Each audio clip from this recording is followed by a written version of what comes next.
तो आज हम लोग फिर से वापस आ चुके हैं एक और हॉरर वीडियो देखने। ये है वो horror video, 2 true pizza delivery horror stories animated. जैसा तुम्हें देख के समझ आ रहा होगा, इसका थंबनेल ही इतना ज्यादा डरावना है। मैं कभी कभी रात में कुछ चीजें खाने की ऑर्डर करता हूँ, तो मुझे लगा एक बार देख ली जाए, क्या पता मैं किसी आने वाले हॉरर इंसिडेंट से बच जाऊं। और देखो ये वीडियो बनाई हुई है आई एम रॉकर भाई ने। नाम से तुम्हें लग रहा होगा ये गाना बनाते होंगे, पर नहीं, ये डरा रहे हैं हमें। अब चलो वीडियो देखना चालू करते हैं। Okay, story 1। वीरवार शाम का वक्त था जब मैंने अपनी शिफ्ट की आखिरी डिलीवरी की। काम का जोर बहुत ज्यादा था क्योंकि दूसरे डिलीवरी वाले ने कुछ हफ्तों से फोन उठाना और काम पर आना बंद कर दिया था। इसलिए बाकी के लोग ओवरटाइम कर रहे थे। जो पता मुझे दिया गया था वो घर शहर से थोड़ी दूरी पर था। ओके, ये डिलीवरी बॉय की स्टोरी है। बढ़िया बढ़िया बढ़िया। रात का टाइम है, ये डिलीवरी कर रहा है। वो जगह इतनी एकांत और लोगों की भीड़ भाड़ से दूर थी कि ऐसा लग रहा था जैसे कि वो जगह बुझी हुई रोशनी को भी निगल लेगी। मेरा नाम जैक है और यही वो रात है जब मेरे साथ यह हादसा हुआ। वो ऑर्डर शुरू से ही बहुत अजीब था। एक बड़ा पिज्जा बिना किसी टॉपिंग के, डिलीवरी के वक्त पेमेंट करने का विकल्प और साथ में एक नोट डाइनिंग टेबल पर रख देना। जिज्ञासा से भरा मैं, लेकिन इस नौकरी में मैंने कई अजीब रिक्वेस्ट्स देखी थी। जैसे ही मेरी बाइक बजरी वाली सड़क पर चढ़ी, मुझे उस जगह से अजीब सी अनुभूति होने लगी। भाई रात के टाइम पे डिलीवरी करना बहुत ज्यादा मुश्किल है। नहीं, मैंने करी नहीं है, पर सोचो, रोड सुनसान है, घर सारे बंद है, अकेले तुम हो रोड पे। वूफ, भाई ये डरावना है। जरूर कोई गलती हुई है। मैंने दोबारा जीपीएस चेक करके खुद से कहा, लेकिन लोकेशन तो बिल्कुल सही थी। जैसे ही मैं पिज्जा बॉक्स हाथ में लेकर मुख्य द्वार की तरफ गया, हवा ठंडी हो गई। मैंने इस उम्मीद में दरवाजा खटखटाया कि कोई खोलेगा नहीं, और वैसा ही हुआ। कोई नहीं आया। इसलिए मैंने बोला है ना डाइनिंग टेबल पे रखना है, मतलब उसको अंदर जाके। भाई यही चीज क्रीपी है, कोई तुम्हें अलाउ कर रहा है अपने घर में अंदर आने को बिना बोले बिना बताए, क्योंकि नॉर्मल इंसान ऐसे नहीं करेगा। कौन चाहेगा एक अनजान डिलीवरी बॉय उसके घर में आ जाए और डाइनिंग टेबल पे ऑर्डर रखे जाए? ना ना ना ना ना भाई। और दरवाजा खुल गया। हेलो, कौन सी अंदर जाएगा? मेरी आवाज अंदर के अंधेरे में कहीं गुम सी हो गई। Pizza delivery. कोई जवाब नहीं आया। घर के अंदर का हिस्सा परछाइयों से घिरा हुआ था। हवा में धूल के कण उड़ रहे थे। खुली हुई खिड़कियां, टूटे हुए फ्रेम्स और अजीब तस्वीरें। मैंने अंदाजा लगाते हुए डाइनिंग रूम देखा। मेरे पैरों की आवाज उस लकड़ी के फ्लोर पर गूंज रही थी। डोंट से भूत ने पिज्जा मंगाया खाने के लिए। हो सकता है, देखो भूतों को भी भूख लगती होगी। जैसे कि नोट में निर्देश दिया गया था, टेबल वहीं था, लेकिन वो खाली नहीं था। धूल से भरा एक बढ़िया बर्तनों का सेट वहां रखा हुआ था। यहाँ तक कि पूरी टेबल धूल की मोटी चादर से ढकी हुई थी। लेकिन सबसे ज्यादा हैरान कर देने वाली बात ये थी कि वहां पर पिज्जा बॉक्स के आकार वाली जगह एकदम साफ थी। मैंने बॉक्स वहां रख दिया। ये बहुत अजीब है, मैंने जोर से कहा और वहां से निकलने का फैसला कर लिया। और तब मैंने सुना मेरे पीछे वाली कुर्सी को हल्के से खिसकने की आवाज। मैं तेजी से पीछे मुड़ा, लेकिन वहां कोई नहीं था। मेरा दिल जोर से धड़कने लगा, पर जैसे ही मैं वापस जाने के लिए दोबारा घूमा, मैं जम गया। मुझे एहसास हुआ कि दीवार पर लगी तस्वीरें बदल गई हैं। पहले जहां पहाड़, नदी और अजीब अजीब सी तस्वीरें लगी हुई थी, अब वहां लोग दिखाई देने लगे थे, मुस्कुराते हुए, लेकिन उनकी आंखों में खोखलापन झलक रहा था। मेरे अंदर का डर बढ़ने लगा। मैं भागते हुए दरवाजे तक गया, लेकिन वो खुल ही नहीं रहा था। खुल क्यों नहीं रहा? मैं हाफने लगा। अबे इनको सिर्फ पिज्जा खाना है, फिर बंदा भी खाना है। मेरी सांसें कमरे की ठंडी हवा में धुंधली होती हुई दिखाई दे रही थी। मैं वापस कमरे की तरफ मुड़ा और तभी फुसफुसाने की आवाज आने लगी। बहुत सारे लोगों की आवाजें आ रही, लेकिन ये समझ में नहीं आ रहा था कि वो कहां से आ रही हैं। और फिर अचानक एक औरत ने मेरे कान में आकर कहा, खत्म होना चाहिए। भाई ये वीडियो किसी पिज्जा डिलीवरी बॉय ने या फिर किसी भी डिलीवरी बॉय ने देख ली तो वो रात में डिलीवरीज करना बंद कर देगा। I am telling you. मैंने अपने कान बंद करने की कोशिश की, लेकिन आवाज मेरे दिमाग में बैठ चुकी थी। तापमान अचानक से गिर गया। सांस छोड़ते हुए टॉर्च की रोशनी में मुझे भाप दिखाई देने लगी। फिर हंसी की आवाज आनी शुरू हो गई। वो किसी बच्चे की हंसी की आवाज थी, जिसके पीछे किसी बुरे वक्त का प्रभाव छुपा था। परछाइयां दीवारों पर नाच रही थी, ऐसी आकृतियां जो इंसान जैसी तो लग रही थी, लेकिन पूरी तरह से इंसान नहीं थी। मैं पीछे की तरफ गिर गया। मेरे पीठ डाइनिंग टेबल की ठंडी लकड़ी से टकराई। मैं मजाक नहीं कर रहा, लेकिन पिज्जा का बॉक्स खुला हुआ था और अंदर पिज्जा नहीं, मांस का भयानक टुकड़ा था। उसकी सड़ी हुई बदबू मेरी नाक को छू रही थी। मैंने फौरन अपना भाई इसको भागे भी कैसे किया? मैं तो भागने के लिए बोलने वाला था, गेट खुल नहीं रहा है। बंद कर लिया। वो एक सड़े हुए मांस से कहीं ज्यादा था। वो बहुत क्या करने वाला अजीब था और मुझे घुटन हो रही थी। प्लीज मुझे जाने दो। कर भी क्या सकता है इसके मैं अलावा? आगे गिड़गिड़ाने लगा। किसके सामने ये मैं नहीं जानता। उस औरत की फुसफुसाहट और तेज होने लगी। उस बच्चे के हंसने की आवाज भी और जोर से आने लगी। अचानक से दीवार पर टंगी एक तस्वीर गिर गई, जिस वजह से कमरा हिल गया। उस पर चॉइस ही नहीं है। वाला एक आदमी, बिना आंखों वाली एक महिला और बिना आंखों वाली एक छोटी बच्ची थी। और फिर तापमान सामान्य हो गया, परछाइयां पीछे हट गई और हंसी हवा में गायब हो गई। मैं अकेला था या फिर मुझे तो अब तक ऐसा ही लग रहा था, लेकिन फिर मैंने डाइनिंग रूम की दहलीज पर एक आकृति को खड़े हुए देखा। एक बच्ची जो 7 साल से ऊपर की नहीं होगी, उसकी आंखें अंदर से खोखली थी। भाई सोचो, तुम्हें कोई दिख रहा है, उसकी आंखें नहीं है, अंदर पूरा काला काला गड्ढा है। यार वैसे दिखने में कार्टून है, पर ये देख के मुझे डरावना लग रहा है। क्या तुम हमारे साथ डिनर करना चाहोगे? What? उसने पूछा। उसकी आवाज में मासूमियत और काली गहराई दोनों का एहसास था। मैं ना ही कुछ बोल पाया और ना ही हिल पाया। उस बच्ची की आंखें ऐसा लग रहा था जैसे वो खालीपन से मेरे रूह खींच रही हो। मैं नहीं, मुझे जाना होगा। तुम हमारे मेहमान हो, उसने अपना सर पूरा घुमाते हुए कहा। उसने अपना सर इतना घुमा लिया था कि अब उसकी पीठ के ऊपर उसकी आंख, नाक, कान, मुंह दिखाई दे रहे थे। भाई प्लीज कर ले डिनर तू उनके साथ, नहीं तो तेरा डिनर बन जाएगा। और खाना भी खत्म नहीं हुआ। जब उसने बात करना शुरू किया तो हमारे आसपास की हवा में तनाव और भारीपन बढ़ गया, जैसे कि उसकी बातों में इतनी गहराई थी कि कमरा भी उस अंधेरे से भर गया। मैंने बहुत हिम्मत जुटाकर उससे कहा, मैं इस जगह का नहीं हूँ। मैंने उससे कहा। मेरी आवाज में डर साफ झलक रहा था। वो लड़की सिर्फ मुस्कुराई। उस मुस्कान में छल दिखाई दे रहा था। ये गया। कोई भी नहीं होता जब तक वो यहाँ नहीं जाते। रात के अंधेरे में गुम होने से पहले उसने ये रहस्यमय जवाब दिया और मुझे अकेले उस जगह पर छोड़ दिया। क्या बोला उसने? कोई भी नहीं होता जब तक वो यहाँ नहीं जाते। रात के अंधेरे में गुम होने से पहले उसने ये रहस्यमय जवाब दिया। कोई भी नहीं होता जब तक वो यहाँ नहीं आ जाते। मतलब ये लड़की वो जो भी है वो कह रही है कि वो इसे यहाँ का बना देगी भाई। और मुझे अकेले उस जगह पर छोड़ दिया। मेरा दिल जोर जोर से धड़कने लगा। मैं वहां से भागने का कोई रास्ता ढूंढ रहा था। दीवारों पर लगी तस्वीरें मुझे देख रही थी। उनकी नजर मेरी हर हरकत पर थी। मैं जहां जहां जाता उनकी आंखें वहां वहां मेरा पीछा करती। मेरे साथ छल किया गया था, इस भाव से मैं उभर नहीं पा रहा था। डरते हुए मैंने खुद को खिड़की से बाहर फेंक दिया, लेकिन टूटने की बजाय मुझे ऐसा लगा जैसे मैंने दीवार पर छलांग लगाई हो, जिस वजह से मेरे कंधे पर चोट लग गई। जब मुझे एहसास हुआ कि मैं सिर्फ एक जाल में फंसा हुआ चूहा था, मेरी समझ से परे ताकतों का एक खिलौना, तो मुझे घबराहट होने लगी। तब जाकर उस घर ने अपना असली भयानक रूप दिखाना शुरू किया। मेरे पैरों के नीचे जमीन हिलने लगी। एक महिला की जोर से चिल्लाने की आवाज पूरे घर में गूंजने लगी और उस बच्ची के पीछे मैंने आखिरकार एक आकृति को देखा। खून से लथपथ रात वाले कपड़े पहने एक मोटा आदमी चुपचाप बैठकर मुझे देख रहा था। आई गेस ये पूरी फैमिली है, वो आदमी, ये छोटी बच्ची और एक और औरत। भाई ये स्टोरी जैसे जैसे मैं देख रहा हूँ, मैं रात को भी बाहर नहीं निकल पाऊंगा, सीरियसली। फर्क सिर्फ इतना था कि उसकी आंखें नहीं थी, सिर्फ खोखलापन था। आओ हमारे साथ डिनर करो, उस बच्ची ने फिर से कहा। मैं हद से ज्यादा डरा हुआ था, इसलिए मैंने उसकी बात मान ली। मैं धीरे से डाइनिंग टेबल की तरफ गया। मैंने मांस का एक टुकड़ा उठाया और उसे मुंह में डालने से पहले आंखें बंद कर ली। मैंने हार मान ली। मैंने एक बाइट ली और अचानक मुझे ब्रेड जैसा स्वाद महसूस हुआ। जब मैंने अपनी आंखें खोली तो एक बार फिर खुद को खाली, धूल भरे, जीवनहीन कमरे में पाया। बिना आंखों वाली अजीब आत्माएं जा चुकी थी। उस औरत के चिल्लाने की आवाज बंद हो गई। मतलब उनका इंटेंशन बुरा नहीं था। Let's see. और मैंने सिर्फ खुद को वही पिज्जा खाते हुए देखा जो ऑर्डर किया गया था। आसपास सिर्फ शांति थी। मैं शीशे में खुद को देख पा रहा था। मेरी आंखों से आंसू बह रहे थे। इन सब के बीच एक नई आवाज ने कमरे की खामोशी को चीरा। फोन बजने की आवाज। उसका स्वर तेज और परेशान कर देने वाला था। इसका फोन बज रहा है। मेरा फोन। मेरे हाथ कांप रहे थे और बहुत ही मुश्किल से मैंने फोन उठाकर जवाब दिया। हेलो जेक, मैं बात कर रहा हूँ। दूसरी तरफ से जवाब आया। मैंने आवाज पहचानी। वो मेरा मैनेजर था। तुम्हें इतना वक्त क्यों लग रहा है? तुम 2 घंटे से बाहर हो। 2 घंटे? ऐसा नहीं हो सकता। ऐसा लग रहा था जैसे मुझे इस घर में आए हुए बस कुछ मिनट हुए हैं।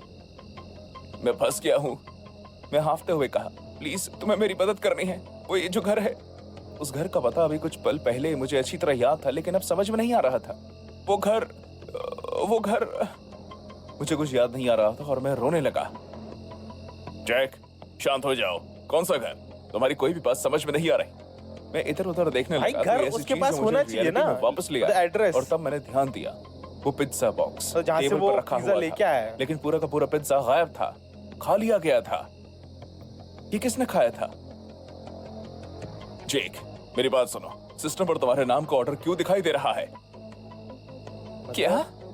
तुम्हारे द्वारा किया गया ऑर्डर तुम्हारे नंबर से। मुझे इस बात पर यकीन नहीं हो रहा था। मैंने फौरन पिज्जा ऐप खोली और उस ऑर्डर की डिटेल्स को चेक किया।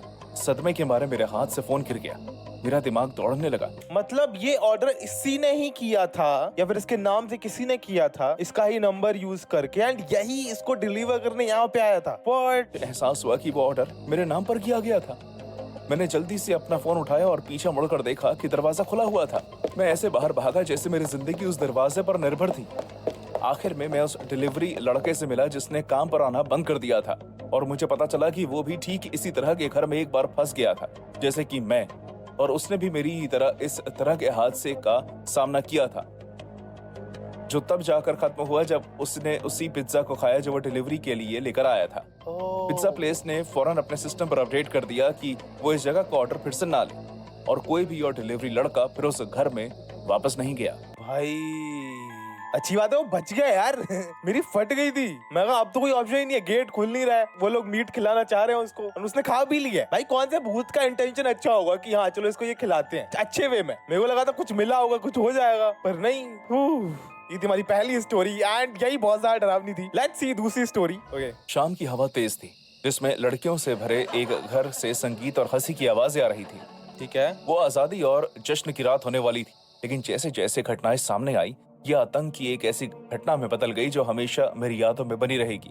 इसकी शुरुआत एक मजाक से हुई, एक घटिया मजाक जो हमने पिज्जा डिलीवरी करने आए आदमी के साथ किया था। ठीक है। हमने उसे पहले भी देखा था, उसकी अजीब हरकतें और जिस तरह वो किसी से भी नजरें मिलाने में संघर्ष करता था। उसका नाम एरिक था। हम उसके बारे में इतना इसलिए जानते थे क्योंकि एक बार उसे मुस्कुराता हुआ देखने की उम्मीद में हमने उससे बात की थी। उस रात नशे में होने की वजह से मैं बहुत रोमांचक प्रभाव में थी और हमने बात को आगे बढ़ाने के बारे में सोचा। क्योंकि मैं लड़कियों के इस ग्रुप में नई थी, इसलिए मुझे आगे जाकर उस आदमी से फ्लर्ट करने के लिए कहा गया। What? ये सारी लड़कियां हैं, वो लड़के को परेशान कर रही हैं, ये काफी उल्टा सीन है। और उसे इस बात पर यकीन दिलाने की चुनौती दी गई कि वो पार्टी का हिस्सा बन सकता है, क्योंकि Okay. लिस्ट में उसका नाम डाला गया है। इसी के साथ हमने चुपके से इंस्टा लाइव ऑन कर दिया। ओह हाय जान, मैंने रस भरी आवाज में कहा। हम सब तुम्हारा इंतजार कर रहे थे। पार्टी तब तक शुरू ही नहीं होती जब तक तुम नहीं आते। ये रहे आपके पिज्जास। भाई उसने हिम्मत जुटाकर कहा, क्योंकि मैं उसके चेहरे तक झुक उसकी गई पट रखी है। जैसे मैं उसे किस करने वाली हूँ, और वहीं पीछे से मेरी बहन जोर से हंस रही थी। आपको इसके लिए $30 देने हैं। अगर मैं तुम्हारे साथ वक्त बिताऊं तो क्या ये फ्री हो जाएगा? भाई व्हाट? मैं नहीं वैसा। मैं तुम्हें पूरे 1 मिनट तक किस करूंगी अगर तुम ये पिज्जा फ्री में दे दोगे। आंगन की धीमी रोशनी में No उसके comments. भी चेहरे पर शर्मिंदगी की लाली साफ झलक रही थी, लेकिन उसकी horror आंखों की story है। चमक किसी अंधेरी और ना पहचाने जाने वाली चीज की चिंगारी थी। ओ क्यों ना तुम किस करने से थोड़ा और ज्यादा करो और मैं तुम्हें अगली 3 पार्टीज तक फ्री पिज्जास दूं।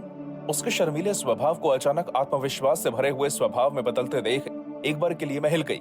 भाई मेरे को लगा ये पिज्जा डिलीवरी बॉय थोड़ा शर्मीला सीधा साधा है, ये कैसी बातें कर रहा है भाई?